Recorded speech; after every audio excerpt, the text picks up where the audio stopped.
अब्दुल कयूम सिद्दीकी साहब, आप मुझे बताएं कि उस एक शख्स ने ही तो हमें मई के महीने में भारत के मुकाबिल फतह नसीब करवाई और उसके बाद हमने देखा, इनफैक्ट पूरी दुनिया ने देखा, अमेरिका के साथ वो पाकिस्तान के आइन का मवाजना करते हुए भी हम देख रहे थे कि वो कर रहे हैं, हालांकि ये दोनों चीज़ें कंपैरेबल नहीं है। लेकिन आप मुझे बताएं, वो कह रहे हैं कि सदर के इख्तियार को माइनस कर देने के बाद अगर हम ये बात करें कि न्यूक्लियर और मिलिट्री पावर के हवाले से, क्योंकि अवाम सवाल करिए, वो ये जानना चाहते हैं क्या ये इख्तियार एक शख्स के पास मरकूज हो जाएगा, तो आपके पास इस हवाले से क्या खबर है?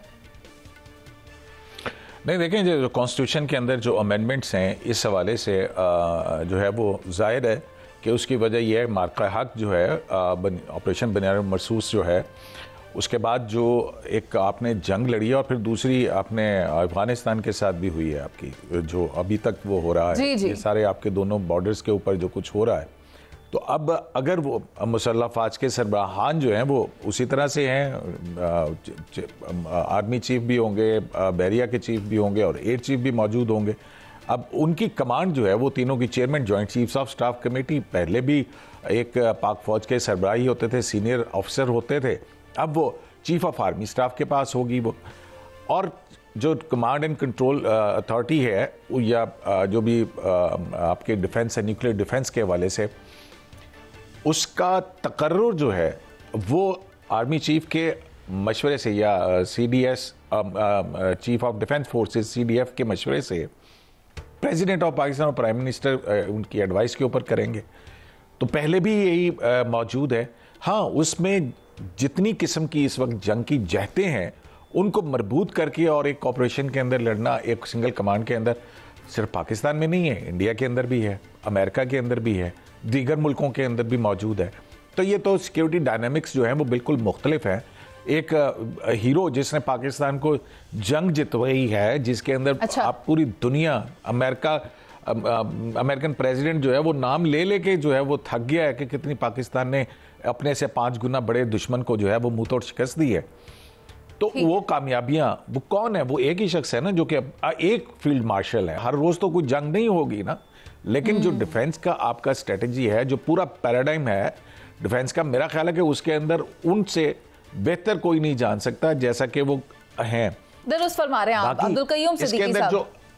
मैं आपकी जानिब वापस आऊंगी, लेकिन शहजाद हुसैन भट्ट साहब के पास एक खबर है और वो बता रहे हैं कि अपोजिशन एहतजाज करना चाहती है। मौलाना फजलुर रहमान भी नाराज़ हैं, असद कैसर भी इस हवाले से गुफ्तगू कर रहे थे, जब मौका मिलेगा एहतजाज करेंगे, जहां मौका मिलेगा एहतजाज करेंगे। तो भट्ट साहब, क्या खबर है आपके पास? देखिए मुनीज़े, खबरें तो सारी हैं इस वक्त मेरे भाई अजहर सिद्दीक के पास, जिसने काले रंग का आज पहना हुआ है जोड़ा। और क्यों पहना हुआ है काले रंग का जोड़ा, ये तो अभी अजहर भाई से पूछते हैं कि क्या असल कहानी है। लेकिन जो आप फरमा रही हैं वो है चेयरमैन तहरीके तहफ़्फ़ुज़ आईन पाकिस्तान, जिसको चला रहे हैं आप, in other words under the table, उसको PTI भी कह सकती हैं आसान ज़बान में। लेकिन जो असल चीज़ है उसको चला रहे हैं महमूद अचकज़ई साहब, और उन्होंने तहरीक चलाने का ऐलान कर दिया और पार्लियामेंट ना चलने का ऐलान कर दिया है। वो कहते हैं आज से शुरू होगी, और अभी ये जब आपका प्रोग्राम 8 बजे ख़त्म होगा तो 8 बजे के बाद 8:30 बजे उन्होंने ऐलान किया है कि वो जो साए में हर मसलहत के पले ऐसे दस्तूर को सुबह बेनूर को मैं नहीं मानता, मैं नहीं जानता, ये शेर उन्होंने पढ़ना है और दम मस्त कलंदर करना है। आरफ चौधरी साहब भी कह रहे थे कि सदर मुमलिकत का रोल ख़त्म होने जा रहा है, मुल्क को बहुत नुकसान होने वाला है। तो अजहर सिद्दीक भाई, एक तो आपने काले कपड़े आज क्यों पहने हुए हैं वो बता दें, और दूसरा बता दें कि आने वाला फ्यूचर क्या बहुत टाइट हो गया मामला, जो दोस्त इस तरह फिर एक दफ़ा खुदा न खास्ता फिर 9 मई की तरफ जा रहे हैं। असल कहानी क्या है अजहर सिद्दीक भाई? बहुत शुक्रिया। ये सोग के तौर पर मैंने आज पहने हुए हैं। मेरी 32 साल वकालत के अंदर आईन पाकिस्तान को बचाने की जद्दोजहद जारी रही है और वो जारी रहनी है हमारी। पाकिस्तान एक जुडिशल अनार्की की तरफ पहुंच चुका है, लेकिन याद रखिएगा कुछ डायमेंशन सेट हुई, कुछ इदारे ठीक हुए, ये रिकॉर्ड के ऊपर है। अब आप सिर्फ इतना देख लें, छोटी सी मिसाल आपके सामने, अदलिया का इदारा ठीक हुआ, तकरीबन 1000 के करीब सुना है CCD ने बंदे मार दिए हैं। कहां कहते हैं अदलिया का दारा ठीक हुआ है? कयूम सिद्दीकी साहब बीच में बोल रहे हैं, कहते हैं अदलिया का दारा ठीक हो गया है। तो कौन सा ठीक हुआ? 1 साल के अंदर जो आईनी बेंच बना, 3 केसेस किए उन्होंने, गौर करें कितने जजेस बैठे रहे, कौन सा इदारे की बात कर रहे हैं आप? यहाँ तो इंसाफ के दरवाजे मतलब वो आप ये कह रहे हैं कि आइन के अंदर तरमीम जो है वो पार्लियामेंट का नहीं, सुप्रीम कोर्ट का इख्तियार है। अब सुने मखसूस नशिस्तों के केस के अंदर आपने आइन को रीराइट किया, रीराइट नहीं किया। जनरल बाजवा की एक्सटेंशन के वक्त जो है वो आइन को आपने रीराइट किया। हमजा की हुकूमत के गिराने के लिए आपने 63A में आइन को रीराइट किया। सुने तो आप कह रहे हैं कि सिर्फ आइन को रीराइट करने का इख्तियार दे दिया जाए।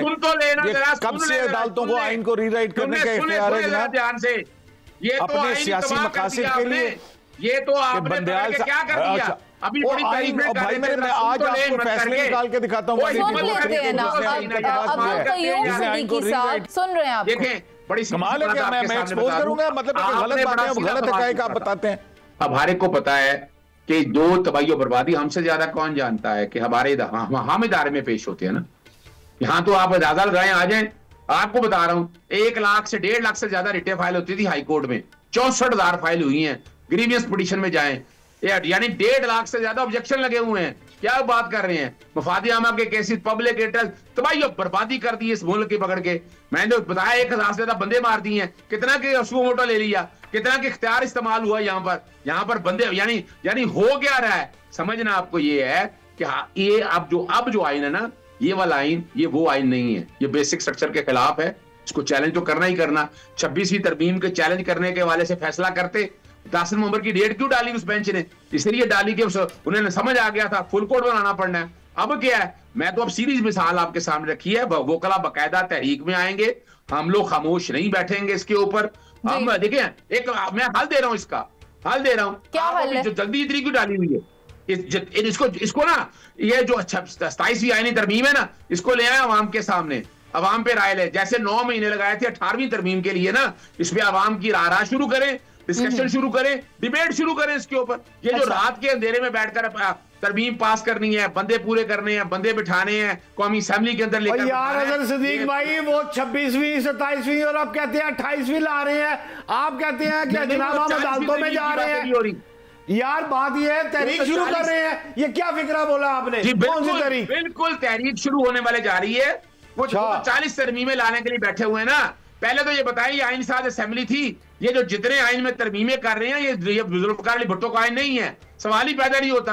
अगर ऐसी बात होती है तो मखदूम अली खान इतने सीनियर लॉयर, ठीक है, आपने पहले वाज़ेह कर दिया है कि आप सोग मना रहे हैं और आप इस नई तरमीम को भी नहीं मानते, आप इसके खिलाफ एहतजाज करेंगे। अब्दुल क़य्यूम सिद्दीकी साहब, मैं चाहूंगी आप अपना क्विक ओपिनियन दे दें इसके ऊपर।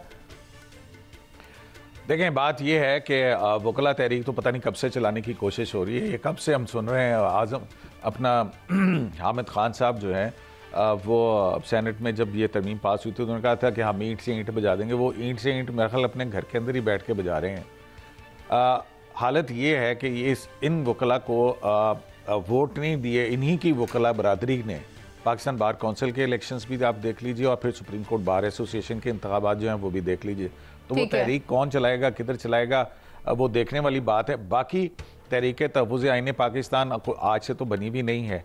अच्छा, ज़ई साहब जो हैं वो अपना जो अक्सरियत है PTI, उसमें कोई किसी इस काबिल नहीं है कि वो अपोजिशन लीडर बन सके। दूसरी जमात का मुस्तार लेके आप अपोजिशन लीडर बना। बहुत शुक्रिया। अब्दुल क़य्यूम सिद्दीकी साहब हमारे साथ मौजूद थे, अज़हर सिद्दीक साहब और आरिफ चौधरी साहब। बात यही है कि मुसव्वदा जो है वो आगे पहुंचा दिया गया है, लेकिन अपोजिशन की जानिब से ये कहा जा रहा है कि वो भरपूर एहतजाज करेंगे और वो अपने एजेंडास को सामने रखेंगे। और उनका ये कहना है कि ये जो तरामीम की जा रही हैं इससे जुडिशल सिस्टम को सबटाज करने की कोशिश की जा रही है। हमें जहां मौका मिलेगा, जब मौका मिलेगा, हम एहतजाज करेंगे और अपनी आवाज़ रिकॉर्ड करवाएंगे।